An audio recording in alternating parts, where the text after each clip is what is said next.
Hey everyone, and welcome back to another episode of the show. So, there is a crazy amount of stuff that's happening right now. The market is in shambles. Stocks have been falling consistently since last week. So, since our last session, the market has actually been falling and falling and falling. And it really boils down to everything that's happening, the tariffs, just everything that is there right now. So it's exciting times ahead of us, and for some persons, it's very fearful and they are uncertain as to what's happening. But for others, for us at least, it's very exciting times because we know exactly what to do, we know exactly what the market is looking for, we know how investors are thinking, and so we know exactly what to do in order to protect ourselves and just go forward. So right now, the topic for today, or what we actually are going to be talking about, is power of a CEO. So we're actually going to be looking at how important a CEO is in terms of a company. And right now is the perfect time to really see what a CEO is made of, how influential they are in terms of growing the company, keeping it grounded, and going forward. So the S&P 500 is currently at 5,849.72 points, and it's down 1.76% over its previous day and 0.32% year to date. Nasdaq, on the other hand, is currently at 18,350.19 points, and it's actually down 2.64%, and year to date it's even more significant, down at 4.83%. So this really shows that the market is crazy, and the CNN's Fear and Greed Index is currently at 23, which is stating that investors are in a fearful state. Now, the index has risen since last week, as it was actually at 18 points. I know it's at 23. So even though the extreme fear is in the market, there is still some amount of stability within it and less fear happening right now. So as we dive into the session, how important is a CEO in investing? So if you look at it, so for Nike, for instance, Nike actually had changed their CEO, so they had actually employed Elliot Hill towards the latter part of 2024, and Nike shares has been tumbling since 2023. So it actually reached a low 52-week low of $68, and Elliot Hill came in, and the first thing that he did was he went back to the core values of the company. He looked at what made Nike, how Nike was able to differentiate themselves from their competitors. And what did he do? He shared that the first thing that he was going to do is be focusing on sports again. So he was going to make the brand sports focus. And the second thing that he did was he flew out to the major cities in major countries and met with each and every single retailer and Nike store, just to actually let them know the direction that he's taking the company, let them know that he is bringing back the traditional way of how Nike did things. And so this really had left investors a bit perplexed and confused, and he actually had stated that the company is not going to see a turnaround in until about 15 months or so. And right now the company is doing well. So if you actually want to see more, if you actually want to know more about what happened with Nike, I will link the video at the end, which is how 3 key takeaways from Nike's earnings call. So I'll link it at the end and you can check it out and you can get a much more detailed analysis and understanding of what Nike actually had done and how they were able to pivot their company. So Nike currently is, their share price is currently at $78.41, and it's up 6.43% year to date, but it's actually down 0.78%. And Nike actually has a market cap of $115.98 billion. So that means $115 billion worth of money is invested in Nike, and it has been growing. It really has been good. Now, as we move on, we're going to look at Starbucks. So Starbucks similarly was on a downward trend from 2023 as well, too, ironically. And so Starbucks actually had gotten rid of their last CEO, and what they do, they actually took the CEO from Chipotle, Brian Nichols, and brought him into Starbucks, and he had a wealth of knowledge, a wealth of experience. And so Brian Nichols actually was able to grow Starbucks, and he was able to change just the direction, the perception, the value of what people associated with Starbucks. And how did he do this? He went back to the drawing board. So Brian Nichols actually made persons to want to come back to Starbucks again. So he opened 377 new stores just for the last quarter reported, and revenues actually grew by 4.61%. So it's now currently at $7,785.3 million for the quarter. And operating income actually was down by about 14.17%. It's currently at $1,121.7 million, and the net profit is down slightly at about 14.13% at $780.8 million. So the actual share price for Starbucks is actually doing phenomenally well. So Starbucks share price is currently at $113.41, and it's up 25.21% year to date, and it's down 0.35% over the past 24 hours. So you might be wondering, why is Starbucks doing so well even though the ratios have shown that they are doing worse? And it's really because Starbucks actually had pivoted. So what they did was they brought back the value and the reason as to why persons had loved the brand in the first place. So if you've been following up the Starbucks story, their actual problem started in the pandemic, when there was actually rumors that spread that said that Starbucks was actually in support of Israel. And so a lot of Palestinians started blocking and destroying Starbucks stores worldwide, and this had a negative effect on not only the value but the actual revenue and income for the company. And so because of this, it had painted a bad picture in persons' eyes.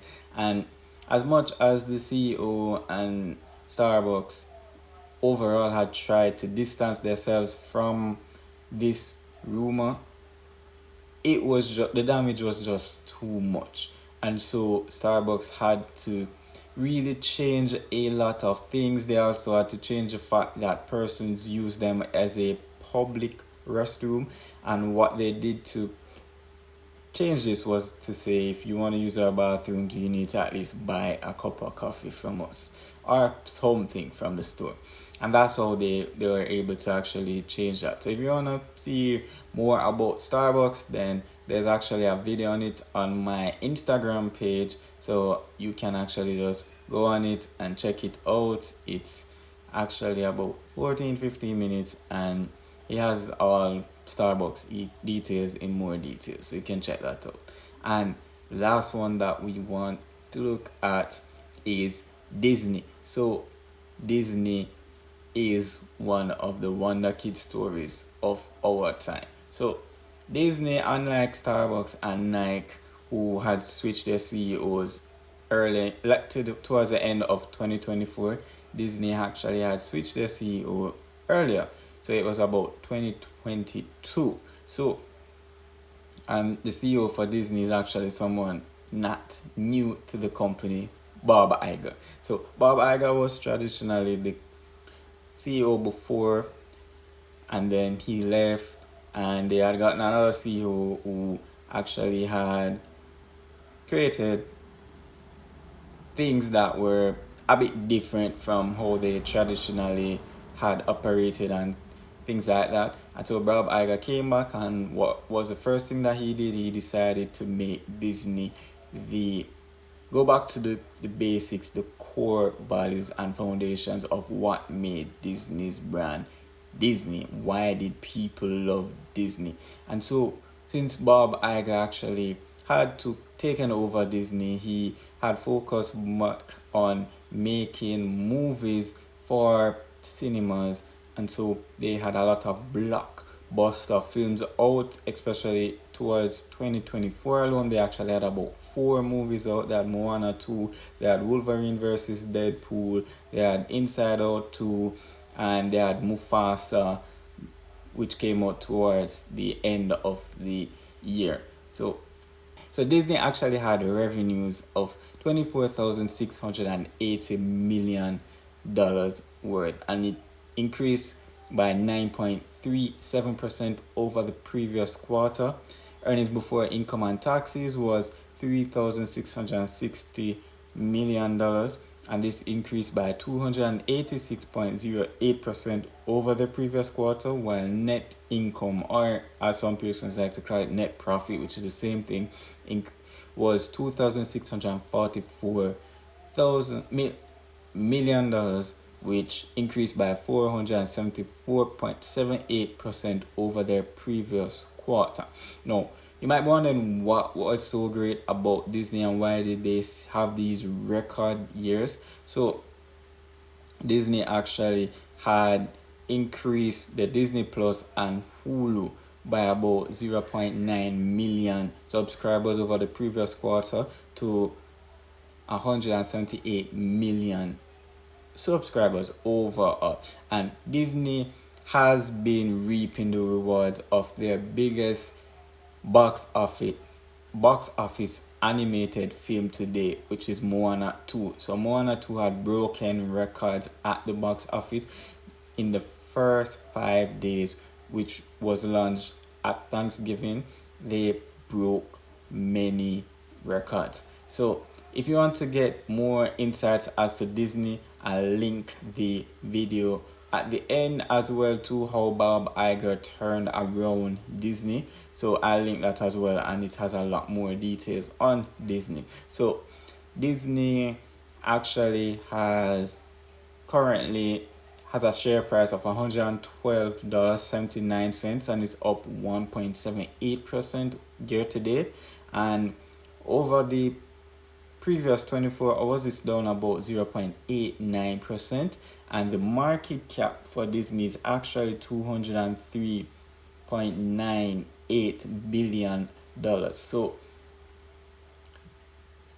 the common trend across all 3 companies is that they have outperformed the S&P 500 and the Nasdaq indexes, both over the previous 24 hours and year to date. So over the previous 24 hours, they actually have lost a lot less than the S&P 500 and the Nasdaq indexes.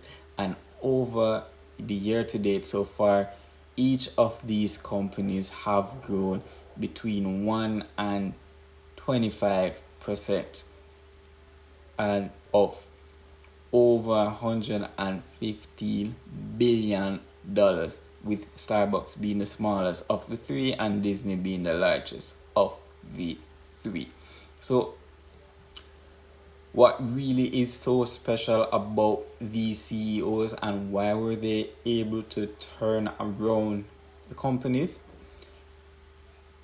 As we said throughout the video, it's really that each of these CEOs, they went back to the core values of the company. They looked at what made the company special, why persons love the brand, and they focused on it. So the CEOs that actually ran the companies before had tried to change the direction of the companies, and so because of that, they had actually disrupted the workflow, they disrupted the markets, and it wasn't the best move for them. It may have paid off initially in the initial stages, but over the long term wise, it actually had cost them their jobs, and so they had to either pivot back to the older CEO who has delivered results,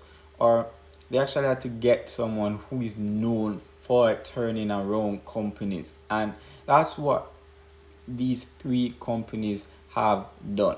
And they have made a name for themselves. They are powerhouse in their industries. It is three completely different industries that we had looked at today, and yet still the results are the same. Yet still the data suggests that if you want to grow the brand, if you want to grow your company, you really have to stick to the core values and of the company. And so the person who is in charge, the person who is calling the shots, the person who's making the policies and steering the company as they go, really is the most important person in the actual company itself. And so that really is why the CEOs, in my opinion at least, are the best of the best, why the CEOs are the most important persons, and why the CEOs are really the face, the direction of the company. And so as I wrap up, I just want to actually leave you with this Charles Dickens quote, which he wrote in A Tale of Two Cities. It was written back in the 1800s, and it's still relevant to today's time. And so the quote goes, "It was the best of times, it was the worst of times. It was a season of light, it was a season of darkness. It was a spring of hope, it was the winter of despair. We had everything before us, we had nothing before us." And so you might be wondering, why am I saying all of this to you?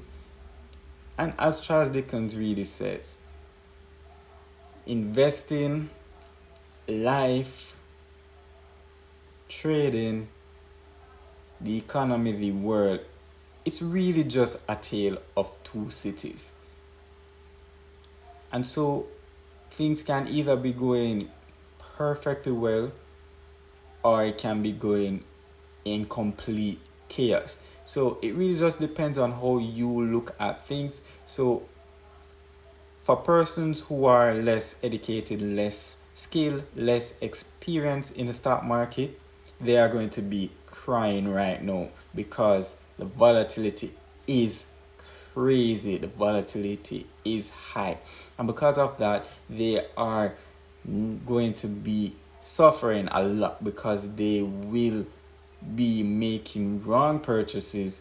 They may make a few lucky bets here and there, but because they don't have the proper fundamentals, the proper strategies, they're going to be struggling, and so they're going to be crying a lot. While persons who are more educated are actually going to be smiling because when the volatility is high, they know it's just a matter of actually the strategy that is going to be making the best decision, and whether they're going to be dollar cost averaging, whether they're going to be swing trading, whether they're going to be short in the market, whatever strategy they choose, they know it's going to be the best strategy for them, especially in this current time and high volatility.